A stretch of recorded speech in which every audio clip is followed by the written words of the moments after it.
A black woman like you, trying to speak in court, you better shut up and get that head shaved. That was what Rick Malden, a federal security officer, said before pressing the clipper against the hair of someone he thought was beneath being heard. But just 4 weeks later, he stood frozen as he saw her take the bench, her head still shaved but with eyes that made the whole system bow. Do you think something like that could happen where you live? What state are you in that still thinks justice requires hair to be respected? It started like a minor hearing, barely qualifying as a petty theft case. No media cameras, no private attorneys, no one paying attention except the 4 people sitting in the back row. 2 on-duty officers, a transcription clerk, and a middle-aged white woman silently gnawing her pen as the prosecutor. The courtroom looked no different from a repurposed district meeting room, with worn-out paint, flickering fluorescent lights, and a judge's bench elevated by barely 2 handspans. The gallery was empty. Outside it was raining, that kind of dull rain that doesn't soak your clothes but weighs everything down. A hearing like that should have taken 5 minutes to wrap up, if it weren't for the extra detail that was her hair. The woman was escorted in with soft restraints. Not chains, not iron cuffs, just a loose black nylon band looped gently around her wrists, looking more like a medical accessory than a restraint. But Rick Malden's eyes were anything but loose. He stood to the left, hand resting on his baton, neck slightly tilted forward like someone just waiting for an excuse to become the enforcer of compliance. Nadira entered without lowering her head, without resisting, without blinking as the light hit her face. She stood there with long, natural curls draped over her shoulders, no makeup, no introduction, no pleading, and that alone changed the air in the room. Not because she did anything wrong, but because she didn't do what people like her were expected to do, act afraid. She refuses to remove the wig, Rick said in a low voice, just loud enough for the prosecutor and clerk to hear. That hair could be hiding blades, contraband. We recommend processing. The word processing came out of his mouth like a technical command, emotionless, leaving no room for negotiation. The prosecutor didn't object. A man in his 50s checking his phone just mumbled in approval, and Rick walked forward, pulling from his back pocket a small travel clipper. No one stood, no one objected, no one even raised an eyebrow. That hair, grown over decades, was cut right there, in the place that represented the law. No warrant, no paperwork, no medical need or federal security mandate, just one thing unsettled everyone. Though no one dared say it, that hair was too proud to exist in a lower-tier courtroom. And when it fell to the cold tile floor, spiraling in loops, black and heavy like a dream denied, Rick Malden smirked. She didn't say a word, he said casually as the clipper clicked off one last time, leaving a pale stripe running across Nadira's scalp. I thought she'd react, but no, just stood there. Didn't even blink. Someone in the room whispered, "Cooled." Another muttered, "Something's off." Maybe mental, but Nadira still didn't say a word. She simply stared at the mirror in the interrogation room, not to check how she looked, but as if waiting for something else, something no one in that room understood. She wasn't waiting for justice. She was waiting for the system to indict itself through an act it thought was harmless. When the processing was over, Nadira was seated on a small chair to the left of the judge's bench. Rick's eyes flicked toward her like he'd just completed a cleanup for the system. No thanks, no follow-up report. She sat there, bald-headed, loosely cuffed, with a calm that disoriented the entire room. Someone turned on the AC. Another signaled for coffee, but Nadira didn't move. She kept looking into the mirror, and this time, that gaze held for 3 full breaths. Just long enough for the onlookers to feel like they were the ones being watched, not the ones watching. The hearing lasted 15 minutes. No one cared about the actual charges. The recommended penalty was a civil fine for disturbing the peace in a public institution after she refused to leave a policy workshop at the Institute of Justice despite being asked. They called her a disruptor, a difficult woman with behavioral concerns, even discussed mandatory psychological evaluation if further incidents occurred. The entire hearing read like a printing error, with phrases recycled from older records, just swapping names and locations. No one asked why she was there. No one mentioned her name. On the record, it said only, "Defendant N.B." Rick left the courtroom like someone wrapping up a desk on a quiet Friday. He glanced back over his shoulder for a brief second, then disappeared behind the door leading to the corridor. Not to check if she was being detained, but to make sure that hair never had a chance to reappear. To him, shaving her head wasn't a security measure. It was a way to dull someone's worth. When you remove a symbol, you erase the memory that comes with it. When you tear up a family photo, you're not just destroying paper, you're ripping out someone's history. But what Rick didn't know was this. Every time he thought he'd ended someone, he was unintentionally opening a different kind of court session. No jury box, no defense attorney, no legally sanctioned transcript. Just silence, quietly scoring everyone in that room who did nothing.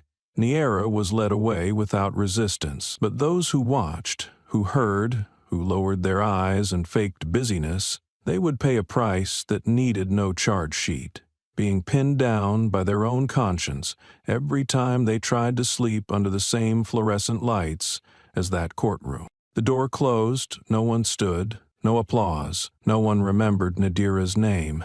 The only thing that lingered in that room was a small clump of hair stuck beneath the leg of a chair. The custodian didn't clean it up right away. Maybe he was too busy.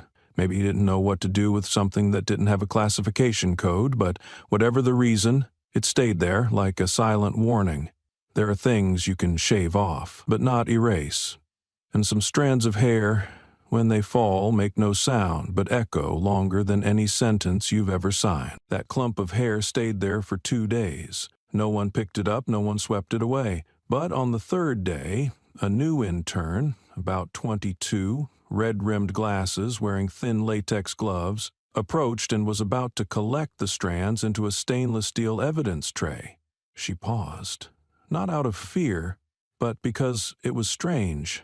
Human hair should be classified as biological evidence and handled accordingly, yet this clump had no file code, no attached name, no related case. It was just something someone had tried to forget, but left behind too many traces to succeed. In the digital archive, the file labeled NB was saved under the status pending administrative processing.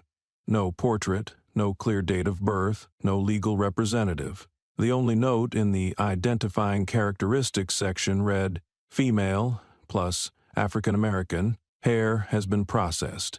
Below that, a short line, no capitalization, no author's name, simply stated, "No reaction when restrained." And in a justice system used to judging people more by attitude than by action, that alone was enough to raise a red flag. No resistance? That's suspicious. No words? Must be something wrong. And a black woman, shaved bald in front of witnesses without so much as a flinch, was something that made them uneasy. She didn't fit the mold of a protester, but neither did she resemble someone obedient. She was like a technical glitch that slipped through the net, ill-suited for any bureaucratic classification. 3 days later, when her file was forwarded to the city's administrative processing division, the system required employment history. No one knew what to enter. No tax records, no public health insurance, no sign of prior employment in either public or private sectors. Temporary residence, blank. Her ID barcode wouldn't scan. The only identifier she ever left behind was a faint fingerprint, but the national database found no match. She didn't exist. Not in the invisible sense, but in a very real one. People had tried every means of defining her and failed. In a system where identity is often breached with a single mouse click, failing to identify someone was more unsettling than guilt itself. Rick Malden continued working as usual. He didn't remember her name, if she ever gave her real one. In his internal report, he merely wrote, "Subject complied with security inspection, no resistance observed." When asked for more details, Rick shrugged, speaking lazily. Nothing special, She didn't say anything. Hair was long. I didn't think it was safe. Then he added, almost offhandedly, the kind that'd be flagged long ago if she ever talked too much. That statement was recorded in an internal exchange, but no one reprimanded him. It wasn't crude enough to be deemed racist, and not polished enough to be considered dangerous. It lived in that gray zone, familiar to many in the system, so familiar they no longer recognized it as toxic. When Nadira's NB's file reached the archival department, a senior employee noticed she had once been arrested 18 years prior. Upon cross-checking her signature, the system pulled a match from a federal courthouse in Philadelphia, but the information only existed in hard copy. It hadn't been digitized. Not updated in the National Registry, the employee, meticulous and seasoned from handling complex investigations, manually pulled out the old file. He found a black and white photo, blurred, not sharp, but the hair was unmistakable. It was Nadira, but not Nadira as a detainee. Nadira as a witness, formerly part of a temporary special prosecution unit for a case involving systemic violence. Yet her photo was filed under no longer active. Not terminated, not transferred, just stopped. No reason, no annotation, as if someone had quietly placed her into oblivion and sealed the file so no one would ask. Elsewhere, Nadira sat in a holding cell, with no name, just a location code, 14B. A room no larger than a supply closet, just enough for one person to lie down, with a sink and a metal bar for hanging clothes. She didn't request a phone call, didn't ask for a lawyer, didn't question her detention. She sat facing the wall, her hair now gone, scalp reddened from the razor, but her gaze remained direct, unbroken. She stared at the cracks in the wall as if reading an old verdict, not someone else's, her own. Each peeling patch of paint a punctuation mark, each film of dust on the floor a line in the record. She didn't need to be released. She needed to wait. People often describe resistance with imagery of fire, fierce, eruptive, loud, demanding, but there are those who resist by refusing to withdraw. No retreat, no words, no letting the system feel at ease while it abuses power, and it was this refusal to react that began to unsettle those on the other side. They wouldn't admit it aloud, but they'd glance longer at each other when reviewing reports. They'd start using exceptional case instead of disruptive subject. And they'd begin subtly shifting accountability, because no one wants to be the last person standing when everything comes to light. 1 week later, Nadira was transferred out of the holding facility with no formal release order, no escort, no announcement, no explanation. She was placed on a civilian bus, seat number 9, with only an elderly driver at the front. When the bus reached the city's central transit hub, she stepped off, no one waiting, no belongings, no ID, no phone. A middle-aged woman with no name, no hair, and, by many definitions, no standing to be present downtown during business hours. Yet she walked, softly, as if she'd just completed a mission she assigned herself. And that same day, a nameless video clip surfaced on a hidden forum. No title, no music, no effects, just footage of a woman having her head shaved in a courtroom. The video didn't go viral on mainstream social media. The algorithm doesn't prioritize content that doesn't entertain. But in civil rights circles, in private chats among those once wrongfully detained, and in the quiet offices of seasoned attorneys, the clip was replayed dozens of times. No one knew who the woman was, but everyone knew something was deeply wrong, and that was enough to start the first faint taps on the glass barrier once believed unbreakable, called justice. Some days begin as if everything is still on track. Rick Malden woke up at 6 a.m., took a cold shower, shaved clean, sprayed on his usual cologne, and told himself today would be just like any other. On his drive to headquarters, he turned on the city's radio news. The anchor, as always, repeated the same 3 topics: traffic, budgeting, and civil unrest, and certainly nothing about the woman he had once stood behind, clippers in hand, eyes unblinking. To Rick, that silence was proof everything had been handled neatly. That hearing was minor, no consequences, no follow-up, no one cared. A person like her, if she truly had any power, wouldn't have let her hair fall to the courtroom floor without saying a word. And he knew well, in this system, not reacting means you don't have the standing to react. But when he arrived at the office, a brown envelope was already on his desk. No signature, no sensational stamp, just 3 plain lines. Thursday, 2:00 p.m., room No. 2, internal hearing. The phrasing annoyed Rick slightly. These kinds of notices usually came with 2 pages of attachments, a clear sender, a defined reason. But this one, dry, blunt, no greeting, no closing. Still, he wasn't worried. Internal hearings were routine for field officers, sometimes over a civilian complaint, sometimes due to interdepartmental friction. Over the years, Rick had sat through more administrative reviews than he'd changed his uniform, and it always ended the same. A discreet handshake, a vague reminder, and a knowing smile. You know how it is.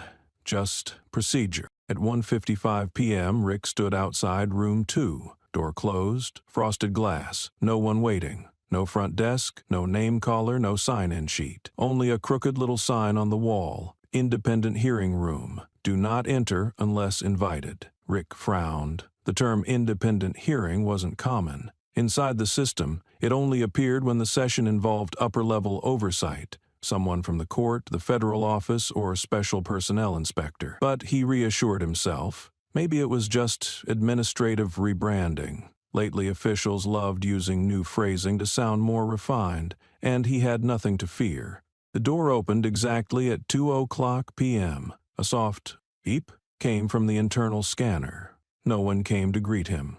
He walked in. The room was colder than expected. No curtains, no warm lighting, just a strip of white LEDs running along the ceiling, reflecting off the metal table and 3 chairs facing forward. A man in a suit sat in the left corner, typing on a laptop. A blonde white woman sat across, nodding as Rick entered. Neither introduced themselves, neither stood. Rick pulled out a chair, adjusted his belt, trying to maintain his usual composed posture, but something felt off. The 2 across from him, though looking at him, didn't carry the eyes of people preparing to ask questions. They had the look of people waiting for something bigger to happen. 5 minutes passed. Still no one spoke except for the soft tapping of keys. Rick glanced at his watch. Just then, a door behind him opened slightly. A figure stepped in, not fast, not slow, but like each step had been precisely measured beforehand. He turned to speak, but the words caught in his throat before they formed.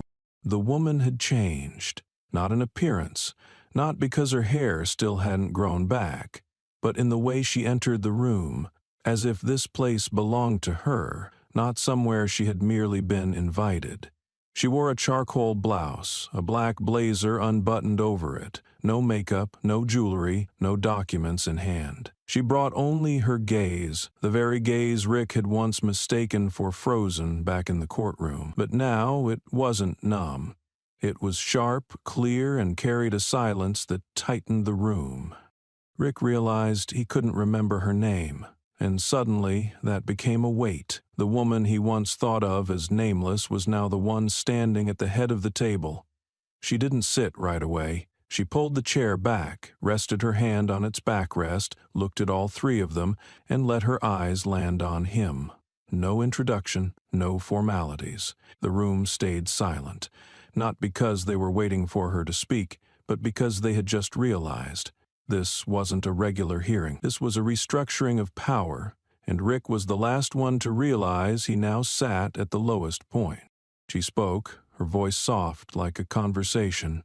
"We won't call this a hearing. No one is being accused today, but every word spoken will be recorded." Rick opened his mouth to respond, but she raised a hand, not to interrupt, but as if to say, "Don't speak if you don't yet understand your role." And for the first time in his career, Rick didn't know what to do. His training taught him to control a situation, but this situation was one he'd never been trained for. She sat down, opened a laptop, didn't read a report, didn't reference the incident, just let her gaze linger on his face longer than necessary. Then she asked a question that made his spine tighten. "How many people do you think you remember touching?" Rick didn't answer. She didn't press, didn't raise her voice, just let the question float like cigarette smoke in a sealed room. No one answered for him. No one stepped in. No union rep, no buffer. And in that silence, he knew he was in a room where words would no longer save him. Whatever was about to unfold had already begun the moment she walked in. Nadira's question, seemingly just a psychological test, turned out to be the first blade peeling back layers of dust that had been deliberately cast over her file for nearly 2 decades. Rick didn't answer. Not because he didn't want to, but because he wasn't sure he remembered. In a system where every day someone is touched, held, interrogated, documented, and transferred, a fleeting touch from a cop, whether destructive or indifferent, quickly gets absorbed into the machinery of classification. Threat, no threat, needs handling, can be ignored, but this time that touch had looped around and returned in a form that could not be denied. A woman sitting in front of him, no longer with hair, no longer with a file, but possessing every ounce of presence the system had worked for 20 years to erase. In another building, quieter, with no nameplate on the door, a man sat in front of an old computer screen, its glow illuminating 2 unsynced files. One was handwritten, old, taped with yellowing adhesive next to a file code marked 2007. The other, a scanned black and white photo, blurry but clear enough to show the embossed words United States District Court at the top of the frame. The person in the image was Nadira. Thick hair, direct gaze, unsmiling. Below the title, Assistant Federal Judge, Philadelphia Circuit. The scan hadn't been updated since 2012. The system marked her as inactive. No explanation for departure, no termination. No ethics violation, no resignation. Everything stopped at a single note. Duty suspended, case pending resolution. The man frowned. He'd worked in archives long enough to know that pending resolution was just another way of saying this file was never meant to be completed. Back in the meeting room, where Rick still sat, Nadira gently placed a stack of documents on the table. Not thick, no leather cover, just A4 prints, bound with a simple string. But inside were the fragments which, once pieced together, revealed a picture many had hoped no one remembered. She didn't speak much about it, no explanations, no presentation, just turned each page, slowly, as if inviting everyone to reread a forgotten diary. Rick recognized the familiar headers. Internal Handling Report from 2007. Memo on the case whistleblower, witness denied protection. Federal Court of Philadelphia. A dull ache began to pulse at his left temple. Names he thought long buried resurfaced, not as an attack, but like a fog, cold, damp, and silently suffocating the room. She stopped at one page. A copy of Nadira's temporary suspension order, hand-signed, no federal seal, no official code. The signature at the bottom belonged to someone Rick knew well, a chief judge once held up as the paragon of integrity, who retired quietly. Nadira said nothing as she placed that page down, but her gaze stripped the air from around the table. That year, Nadira had been the only member of the Special Prosecution Unit who refused to sign the memo stating that proper procedure was followed in the case of the murdered witness. She wrote an 11-page dissent, submitted to 2 supervisory levels. Not a single personal accusation, just logical analysis, detailed and so coldly precise no one could refute it. But what she hadn't anticipated was that accuracy did not always equate to respect. The dissent was never answered, never rejected, but never acknowledged either. It vanished from the official record, existing only in a backup email Nadira had sent to herself. From that moment on, her meetings were canceled without explanation. Speaking invitations were withdrawn. Her name disappeared from the adjunct faculty list at the local law school. No one fired her. They just made sure she had nowhere to go. Rick read the final line of the dissent copy. It was unclear who had underlined it in red pen. She needs to be left alone. He looked up and met Nadira's eyes, calm, not angry, not accusatory, just measuring, as if verifying one thing. Did he truly remember? And if he didn't, did he even deserve to sit in this room under the title of someone invited to a hearing? In the corner of the room, the typist's fingers continued to click steadily. The blonde woman to the left lowered her head, avoiding Nadira's gaze. The air in the room seemed compressed, not because of what was written on the pages, but because of what no one dared to say. A woman who had once been a federal judge, the last moral voice in a controversial case, had been forgotten not by erasure, but by severing all her connections, rendering her presence meaningless. And now, that person was sitting here, no title, no official power, but with every piece of data needed to trace every incision made. Rick tried to speak, but his throat was dry. His usual confidence was gone. He knew when someone like her returned, not with fanfare, not with a plea, but to reestablish the order the system had distorted, then everyone who had helped twist it, even with a silent nod, would pay. Not with punishment, but with the realization of seeing themselves in a file that was never meant to be finished. Rick had never experienced a room shifting so drastically without a loud sound, a formal announcement, or an official decision. No one declared a title, no one stated a role, no one stood to hand over authority. And yet everything, from the silent white light spilling across the table to the open documents, to the eyes of the two transcribers, seemed to pivot all at once, as if an invisible axis had turned, flipping the positions of everyone present. The woman at the head of the table, still Nadira, was no longer the woman who got her head shaved, no longer an incomplete file, but a presence no one dared address by name, because to name her would be to admit she was the only one with the right to ask, and everyone else was now bound to answer. No one told Rick to stand, but in a hazy moment he found himself slightly rising from his chair, not out of self-defense, but the instinctive posture one takes when facing someone of higher rank, a federal judge, even one off payroll, struck from speaker lists, erased from law school rosters, removed from legal archives, still carried something that made even those who signed her off want to avert their eyes, an existence that could not be denied. Nadira didn't need to say she sat higher. Her presence made the room admit it before anyone even realized. Rick was still seated, but he felt himself sinking. Slowly, inevitably, under the weight of every detail Nadira had just placed on the table. There were no accusations, no indictments, no hostile words, but each page in the folder she brought landed like a metronome beat, steady, cold, precise, against the wall of confidence Rick had built over years in the field. He used to believe power came from controlling a situation, from speaking louder than others, from defining the issue with quicker words, but now, in this room, he couldn't even control his gaze. He couldn't look directly at her. Not because Nadira had done anything aggressive, but because she didn't have to.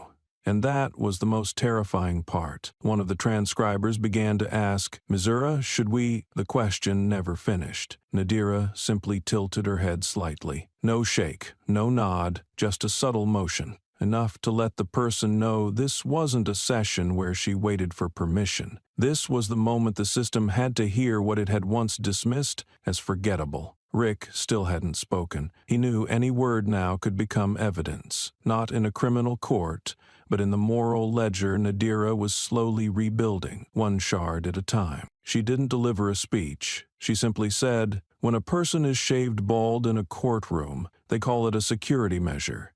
But when that person has sentenced hundreds as a federal judge, it's no longer technical, it's a message." The statement wasn't directed at anyone, but Rick felt heat crawl up the back of his neck. He could feel her peeling his actions away from the protective shell of duty, laying them bare on the table, scrutinized through the lens of someone who had once investigated federal ethics, where truth didn't require video proof, only logic too tight to wriggle from. "Someone once asked me," she continued, "why I didn't speak up, why I didn't resist, why I didn't sue. I used to think that was a callous question, but later I understood. That's how people reassure themselves that had it been them, they would have done something different." Rick's throat was dry. He looked around, but no one shifted expression. No one sided with him. No one defended Nadira, either. But that very silence was the answer. The answer that power doesn't lie with who the system currently endorses, but with who the system no longer dares to deny. She flipped to a new page. Not an old report, but Rick's own performance review from 2 years ago. One excerpt made his stomach tighten. Officer Malden tends to rely too heavily on field instincts, occasionally bypassing protocol to act on situational judgment. Rick remembered who had written it. A supervisor later transferred for lacking team cohesion. He'd thought it was payback at the time, but now those words lay exposed, selected by Nadira.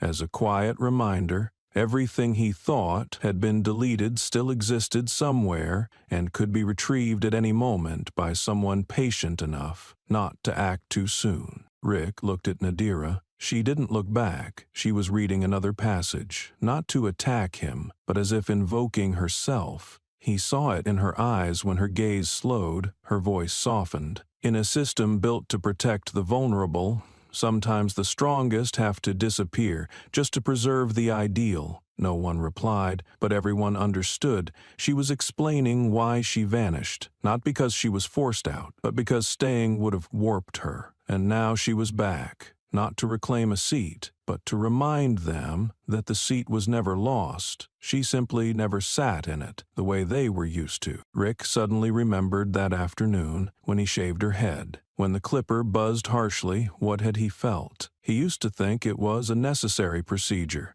but now he wasn't sure, because the person in front of him, the one whose hair had once symbolized a past the system tried to bury, was making him feel small. Not because she stood taller, but because he now realized how far beneath his imagined place he had always been. No one stood up, no one moved, no one interrupted when Nadira gently placed her hand on the lid of the thin laptop in front of her and pressed a nameless key. A soft white light appeared on the screen. No title, no intro, no familiar digital timestamp, just a still image, unstyled, unedited, without narration, appearing in a room already too cold for judgment. Rick knew what he was about to see. He also knew he had no right to ask for it to be turned off. What was about to unfold was no longer documentation. It was living evidence. A reappearance that could no longer be denied of an act once tucked deep into the administrative memory hole. But still, he wondered. Would Nadira play the video as an act of confrontation or as a silent opening to an unspoken indictment? And could just that one image be enough to halt an entire system so used to dismissing personal emotion? The video began. No music, no narrator, nothing but the sound of a steel door opening and the image of Nadira being led into the low-tier courtroom, hands bound with black nylon restraints. She stood upright, head held high, no struggle, no reaction. No one welcomed her, no one called her name. Only Rick, in full uniform that day, approached with clippers already running. The sharp whir of the blades pierced the speakers like a reminder of a past no one in the room was entitled to pretend they didn't know. The clipper buzzed for the first time as it touched Nadira's hair, a sound that rang cold in the air, not because of the metal but because it sliced through something that had once symbolized personal dignity. Not evidence, not contraband, but a literal extension of who she was. A few people in the hearing room now held their breath. Rick stared at the screen, unblinking, as if searching within that dim blue light for some technical glitch to cling to, some flaw that could let him hope the image wasn't clear enough, real enough, damning enough.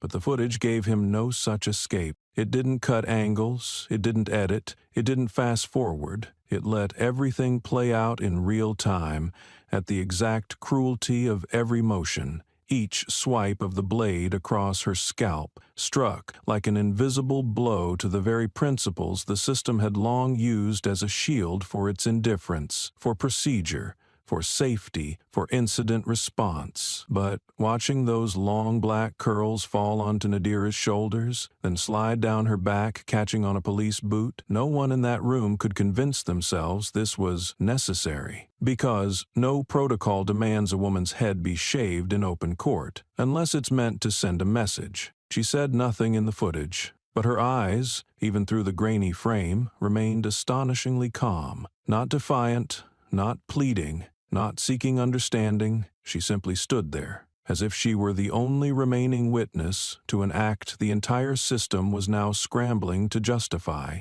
And that was what made people turn away. Not because they couldn't handle the truth, but because the truth was too still and they had no language left to deny it. Rick felt his hands tremble, not from fear, but because the video had stripped away the last refuge everyone in the system clung to, the ability to retell events in a more favorable light. He had once believed that every action, even if wrong, could be reframed in a report, but now in front of him was an unaltered version, the original, real-time, reality without edits. And that reality, with no blood, no screams, no reaction, carried more force than any indictment ever read in court. 4 minutes. Just 4 minutes. That was the entire length of the footage. But in those 4 minutes, the entire hearing room, including Rick, the typist, the supervisor, and Nadira herself, did not utter a single word. No coughing, no keyboard tapping, no footsteps, only the buzz of the clippers, the sound of falling hair, in a silence that soaked into every crevice of a room too accustomed to formal dialogue. When the screen went dark, no one touched the keyboard. Nadira didn't offer any concluding statement. She simply stared ahead, as if waiting for someone else to speak. But no one could, because now every word would only sound like weak defense. Any justification would merely expose one truth more clearly. They had witnessed and done nothing. And that truth, silent but naked, was a verdict no system could revoke. Rick lowered his head, not because he accepted guilt, but because he had no reason left to hold it high. The posture that once made him stand out in meetings, helped him dominate interviews with lawyers or journalists, was now useless. He hadn't been convicted, but in Nadira's eyes, and in the way everyone else in the room avoided looking at him, he knew he had stepped beyond safety. Not because she said he was wrong, but because she no longer had to. The video had spoken, and the silence that followed for those 4 minutes had done what no report or ethical review ever could: forced the system to listen, without the right to interrupt. When the video stopped and the screen faded back to black, no one in the room immediately broke the silence. Eyes didn't meet, nor did they deliberately avoid each other. There were no coughs, no shuffling of papers, no signs that the hearing was still in progress. It was as if all movement, of both thought and body, had been suspended in a moment that had yet to be named. But Nadira didn't wait any longer. She lifted her head, not looking at Rick, not addressing anyone in particular, just letting her gaze drift naturally into the air thick with unease. And then, for the first time in this entire meeting, she spoke. "I know everyone here is thinking the same thing," she said slowly, each word as sharp and clean as a blade slicing through the fog in the room. "That you're wondering why I didn't cry. That when my head was shaved in a courtroom, I should have reacted, should have screamed, should have defended myself. Because if I didn't, doesn't that mean I accepted the humiliation?" She paused, not to invite pity, not to seek sympathy, but to place the question precisely where it belonged. Not in the realm of theory or legal interpretation, but in a space few dared to enter outside academic panels on trauma, and even fewer had heard directly from someone who had endured it. "My hair," she continued, "wasn't a symbol. It wasn't fashion. It wasn't about racial pride or identity politics. It was the only memory I had left of a mother I never got to call by name for more than 2 years straight." Her voice didn't waver, didn't choke, didn't tremble, yet each word pulled a thin, invisible thread taut across the room, threading through every person present. No one moved, not because they didn't want to, but because they knew that doing anything at that moment would be disrespectful, not to the speaker, but to the memory being pulled out of the darkness where no one else had the right to intrude. "When I was 8, she said, "my mother was killed by a police officer while trying to stop him from tearing apart my aunt's car. They thought there were weapons inside. They were wrong. And my mother, a woman 6 months pregnant, didn't shout, didn't attack. She just stood in front of the door and said, "This is my sister's car." She didn't do anything. They didn't wait to verify. One blow to the temple with a baton. No gun, no bullets, just one bad decision. And a woman disappeared from the system as if she'd never existed. Nadira had not cried up to this point, but now her voice wasn't calm either. It was quiet, the kind of quiet that makes people lean in, hold their breath, and come face to face with their own helplessness as they listen to something they cannot undo. They put her name in the official report. They said she fell and hit her head due to non-compliance. She had no lawyer. No one filmed it. No one stood up for her. They gave me back a bag of personal belongings. Inside was a wooden comb and a single braid of long black hair, tied with red thread. That braid, I never cut it, not because I wanted to remember her, but because I feared that if I forgot, the world would forget too. That someone once loved me with everything they had. The last line wasn't storytelling, it was a blow. Heavy and final, like the sound of a gavel, but it came from no hand at all. Rick looked directly at Nadira. By now, there was nothing left to resist. She wasn't telling the story to accuse him. She wasn't doing it to make him feel guilty. She was telling it because truth deserves to exist somewhere, even when no one asked to hear it. And it was precisely because no one had asked that she chose to speak it at a time when no one had the right to interrupt. My hair, she emphasized, was the only thing that linked me to that memory. It wasn't beautiful. It wasn't trendy. It wasn't fashionable, but it was mine. It belonged to a little girl who stood among a crowd at a funeral and didn't understand why her mother was buried without anyone explaining why. Rick swallowed hard. No one told him to apologize, but no one gave him an escape either, because the only escape, silence, had already been used, and used well. "I didn't cry," Nadira said, eyes fixed on a point in the middle of the table, "because crying would have been a gift to those who thought they had taught me a lesson. I didn't fight back, because to fight would have been to admit I was powerless. But I stood still, so they would have to own what they had done without the comfort of any excuse." No one replied. The room remained silent, but it wasn't peace. It was the kind of silence that kept people frozen in place, afraid that even a breath might shatter the weight of what had just been spoken. "When a black woman doesn't cry," she concluded, "don't assume it's because she doesn't feel pain. She might be holding on to something far more precious, not to hide, but to wait, to remind you that some pain doesn't need to scream. It endures quietly, relentlessly, and waits for the moment it becomes something no one dares erase." When Nadira finished speaking, the silence in the room didn't dissipate like it had before. It solidified, turning into something dense, unspoken, that hovered over every person present. No one had to say a word, but every eye turned away from the others. Not from fear, not from guilt, but because, in that moment, they all knew if they dared to look at one another as equals, they'd have to confront something harder than an apology. That they, each one of them, had been part of the very justice Nadira had just stripped bare. And then she didn't stop with her own story. Her voice shifted, not louder, not harsher, but clearer, as if each word had been carved long ago, just waiting for the right time to be spoken. "I'm not the only one this system has erased," she said, placing a different folder on the table, thicker now, bound with a strip of black fabric.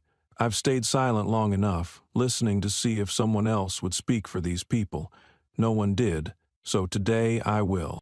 She opened the folder, not passing it around, not projecting it on the screen, just reading aloud, as though every line inside was a sacred verse that needed to be voiced for the souls beneath to finally rest. Malia Stone, 16 years old, arrested for carrying a knife in her backpack to school. It was actually a fruit knife given to her by her mother to slice her lunch. No threats, no injuries, no complaints. She paused slightly, then continued. Detained at District 4 Juvenile Center. 3 days later, found dead in her cell. Reported cause, suicide by shoelace. But security footage was lost. 17 minutes of blackout during that exact time frame.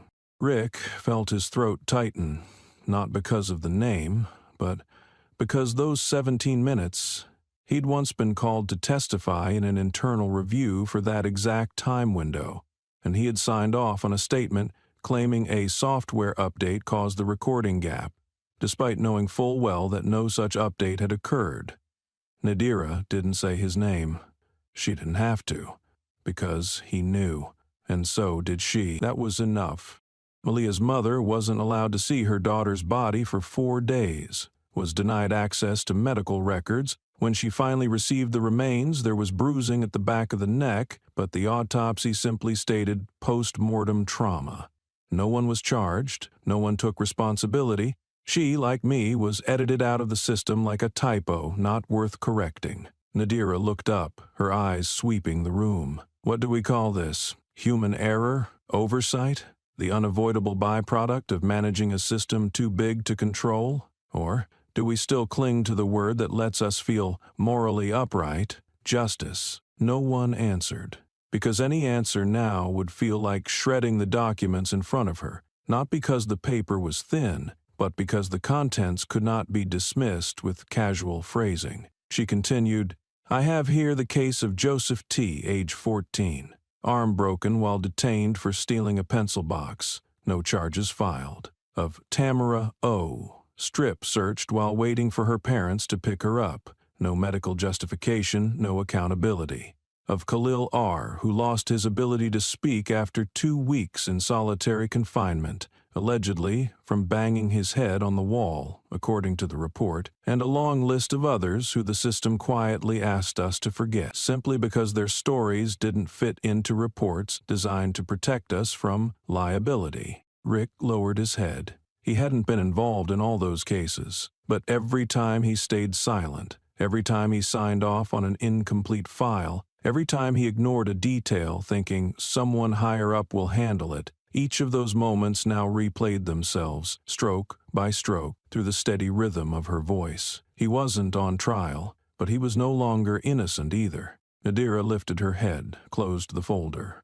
I don't need everyone to agree with me, she said. Not harshly, not emotionally. I just need you to admit that we've grown used to a version of justice that is really a systemic decision about who gets protected and who gets sacrificed without a sound. And on the day I was shaved, I wasn't the first victim. I was just the first to come back, stand up and say you were wrong. You've been wrong for a very long time. No one spoke. The blonde woman taking notes finally set her pen down, her hand trembling slightly. The man overseeing the hearing lowered his gaze to his folder, as if rereading something he'd always known but never had the courage to accept. Rick sat still. There were no more rebuttals in his mind, only a small, steady sound echoing not from the speakers but from within his chest, a reminder that some trials require no gavels, no prosecutors, no verdicts, yet still leave you unable to walk out of the room the same as you entered. When Nadira closed the final folder, there was no applause, no nods of agreement, no formal reaction of any kind. Only a small shift from the scribe's eyes, from the supervisor's bowed head, from Rick's clenched hands under the table, as though their entire bodies were trying to absorb an impact that hadn't come from outside but from deep within the very structure they called protocol.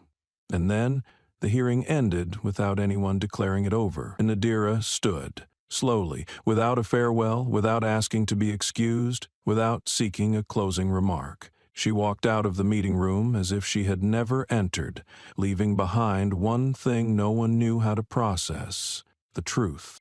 News of the hearing didn't spread immediately. There were no sensational headlines, no viral clips. The mainstream media remained quiet, as if the story didn't meet the standard for primetime relevance. But somewhere in the basements of aging editorial offices, someone had received that 4-minute video via an anonymous link. They opened it, watched it, didn't believe it, then watched it again, and started calling each other. No one knew who sent it. No one could confirm whether it was the original. But what struck them first wasn't the content. It was the absence of narration.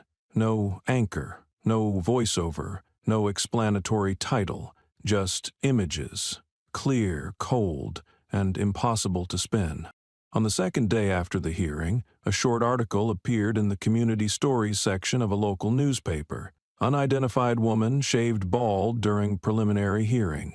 Leaked video raises questions on judicial procedure. The article made no accusations, offered no verdicts, merely described what was seen. Within 2 hours of its posting, the link was taken down for violating unverified content policies. No one knew who gave the order. The editor responsible was reassigned to the food section. The author's name disappeared from the contributor list. The story didn't vanish, but it was pushed into the background, like everything else not approved for public discourse. On the third day, a state legislator proposed holding a public hearing on the matter. His office soon received an internal ethics review request. No charges were filed, no one accused him of wrongdoing, but calls from central offices stopped being returned. Meetings were delayed. His policy proposals were removed from the legislative agenda due to lack of procedural clarity. The matter wasn't blocked, it just ceased, officially. The system didn't say, "We don't know." It didn't say, "We were wrong." It didn't say anything. It simply postponed meetings, canceled press briefings, declined interview requests, and redirected media coverage to harmless topics: a high school graduation, the opening of a new fire station, the touching story of a dog who found his way home after 3 months missing. Gentle headlines, just enough to make readers believe society was running smoothly, as if no one had ever been shaved bald in a courtroom, as if no one had died in custody for carrying a fruit knife. Rick watched it all from his office, where the fluorescent light still glowed and the clock still ticked as if no hearing had ever taken place. No one asked him about Nadira, no one requested a statement, no one mentioned the meeting. But he knew that silence wasn't accidental. It had structure, it had command, and it had purpose: to protect the system from what it had done to itself. For the first time in his life, Rick realized silence was no longer absence. It was action. It was a tool, a calculated response. When denial fails, they delay. When distortion doesn't work, they dilute. When bending isn't possible, they submerge. And when they can't smear the witness, they pretend the witness never existed. Rick looked out the window and saw a long line at the post office across the street. They too were silent. No one knew who that woman was. No one knew what happened in those 4 minutes. But he knew, and the system knew. They knew better than anyone else. 3 days later, at a routine press conference, a young reporter stood and asked the state attorney general about the leaked footage. The head of the state's justice system paused. Then he smiled, polite, practiced, and answered, "We do not have sufficient information to verify the authenticity of the video. All procedures are being reviewed thoroughly in accordance with established protocols. No follow-ups, no interruptions. No one wanted to end up on the next audit list." And so the story, once again, was shelved. Nadira didn't appear in the media. She didn't post, didn't rebut, didn't confirm, didn't deny. She let the system reveal itself through its avoidance. No accusations, no rallies, no viral hashtags. She left only a void, just large enough that the thing called justice would have to fill with its own silence. They thought that if no one spoke, memory would rot on its own, that a brutal act, if not documented in words, in images, in stamps, would eventually fade into dust in the system's archive. They forgot that some things don't need to be recorded, don't need to be transcribed. They only need to be remembered. And I, Nadira, was never given the luxury of forgetting.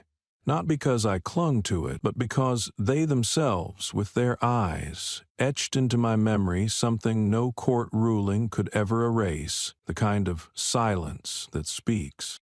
I still remember that day, the day my head was shaved in the courtroom. Not because it was extraordinary, but because it happened in front of too many people. People often confuse the crime with the perpetrator. But what I've learned in all my years in the justice system is this: the perpetrator isn't always the one holding the blade. Sometimes he's the one who turns away when it falls. He's the one who presses his lips shut in the hallway, hearing the sound of metal slicing hair but choosing not to step in. He's the one typing notes without pausing his fingers, because there was no directive yet. The first person I saw that day was the prosecutor, a platinum blonde woman, red lipstick, long coat even though it wasn't cold. She didn't speak a single word during the 20 minutes of the hearing, but I remember her gaze, not shocked, not sympathetic, just passing over me like I was an object to get around in order to complete procedure. When Rick turned on the clippers, she didn't turn away, but she didn't look directly either. Her eyes drifted to the space between me and the camera, as if that gap gave her plausible deniability. She opened her laptop, typed a few lines, then shut it, like she'd just wrapped up a shift in an archive room, not stood witness to the stripping of someone's dignity. The second person was the stenographer. I don't know his name, but I remember his shoes, polished black leather, heels slightly worn on the left. He typed with his middle fingers, fast, consistent. When Rick approached, I saw his hands pause for a second, just 1 second, then continue. Maybe he wondered, should I include this in the transcript? Maybe he thought, this part isn't administrative. But like everyone else, he chose to skip it. Because skipping is easier than admitting you're documenting something that needs no testimony. Because its cruelty is self-evident. I remember the officer sitting near the door. He didn't do anything, didn't smile, but when Rick began shaving, he glanced at me, then looked away, quickly, the way people do when they don't want to be called complicit. But that glance wasn't accidental. It was a check. He wanted to be sure I wouldn't look back, wanted to be sure I'd bow my head, but I didn't. I looked straight at him, and that stare made him turn away. Not because I intimidated him, but because he knew, in that moment, he wasn't a bystander. He was an active witness, a cog in the machine the system built so that no one would have to act, and yet everything would still be enforced. And Rick, he didn't meet my eyes when he placed the blade on my scalp. He bent low, breathing steady, hands unfaltering. Maybe to him it was just a technical task, like checking a suspect's belt or interrogating someone in a sealed room. But there was a moment, I remember it vividly, when my hair began to fall, and a strand caught on his collar. He flinched, and for a split second, his eyes met mine, just a fraction of a second, but in that moment, I saw he knew. He knew that what he was doing was no longer a duty, but a choice, and he chose not to stop. Every look that day was a deposition. No words needed, no voices raised, just the way they looked, or didn't look. Some closed their eyes. Some pretended to search for documents. Some tried hard to appear detached, as if that emptiness would save them from accountability. But what they didn't expect was that I would remember, not what they said, but the exact moments they chose not to say anything. Not their names, not their titles, not their files, but the way they withdrew from responsibility, under the guise of calculated silence. I don't need their apologies. I don't need their signatures on confessions. I just want them to remember that there was a woman standing in that room, being shaved, being treated as nameless, voiceless, rightless, and yet still able to recall every glance from those who didn't wield the blade but helped press it down harder. And if one day they see me in a crowd at a hearing or passing by on the street, I hope they lower their gaze, not out of fear of me, but out of fear of memory, mine and their own. I don't need them all to pay, but I want them to never forget that each one of them had a chance to stop it, and they did nothing. I don't need them to see me as a judge again. I don't need them to restore my record, rehabilitate my reputation, or invite me back to the chair that once bore my name on a polished brass plaque outside the courtroom door. What was taken from me wasn't a title. It was their belief that they had the right to grant or revoke it. And now, as I walk out of that gray zone, armed only with the silence that so deeply unsettled them, I no longer see any reason to return to that seat, as if things could be fixed with a press release or a carefully curated apology. In the days after the hearing, I received many calls. some from the Department of Justice, some from civil rights organizations.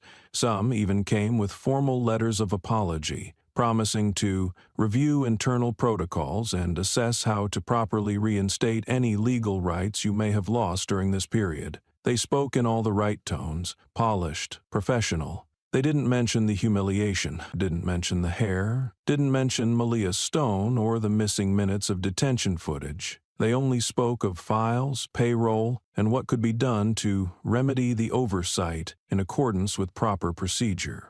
And I, after all these years of understanding too well how conditional apologies work, just smiled. I didn't respond, didn't acknowledge, didn't accept, because I knew that if I nodded, they would breathe easier. Because I'd been compensated, restored, re-acknowledged, they'd have a clean ending to put in their records that a mistake had been addressed, a wronged individual redeemed, and the story would end there. No one would dig further. No one would have to face the parts I hadn't spoken.